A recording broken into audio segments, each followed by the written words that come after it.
Turma, na atividade 1, nos diz o seguinte: gráfico de linhas é mais usado quando queremos analisar a evolução de uma situação ao longo de um período. A seguir, mostra-se um exemplo deste tipo de gráfico com uma breve avaliação da evolução do Produto Interno Bruto, do PIB, per capita, da dinâmica do consumo das famílias, também por habitante, e do recorte produtivo das atividades econômicas de 2010 a 2018. O PIB pode ser calculado por meio de três óticas: produção, despesa ou demanda e renda.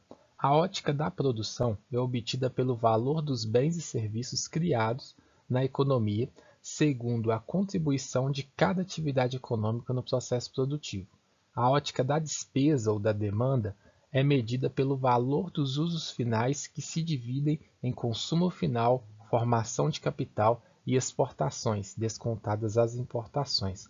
A ótica da renda é obtida pelo valor do pagamento pelo uso dos fatores produtivos que se distribui entre remuneração, excedente operacional e rendimento misto. Desde 2010, houve tendência de crescimento da parcela das remunerações do trabalho sobre o PIB, movimento que perdurou até 2015, estabilizou-se e regredindo nos anos seguintes.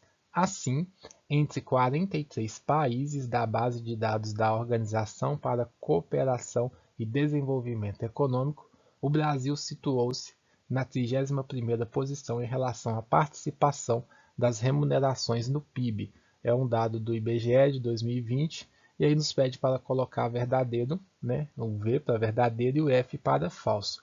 Esse é o gráfico, pelo qual todo esse contexto está sendo abordado.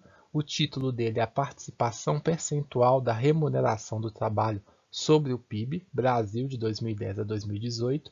Aqui temos o eixo vertical com o índice em porcentagem percentual e o eixo horizontal com os respectivos anos. A primeira afirmação fala o seguinte: desde 2010 até 2018, houve um crescimento da parcela das remunerações do trabalho sobre o PIB no Brasil. Pessoal, vai ser falsa, por quê? Tanto no texto quanto no gráfico é possível observar que há sim uma tendência de crescimento até 2015.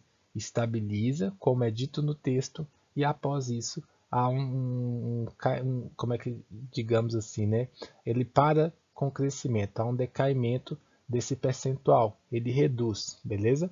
Já na segunda afirmativa, temos o PIB, pode ser calculado por meio da análise de produção, despesa ou demanda e renda. Sim, verdadeiro, porque no texto essas são as três óticas pelas quais o PIB pode ser calculado e o texto explica cada uma das três óticas aqui, cada uma se refere, beleza? E por último, o PIB não tem relação nenhuma com as atividades econômicas e dinâmica do consumo das famílias.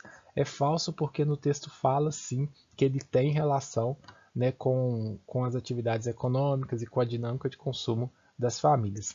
É uma atividade que ela é mais conceitual, turma, não tem tanto assim da questão da análise só do gráfico, mas ela tem da análise do contexto, porque você precisa do texto juntamente com o gráfico para fazer uma análise mais completa. Apenas o gráfico por si só não seria suficiente para que você fizesse uma interpretação e uma análise da maneira correta, beleza?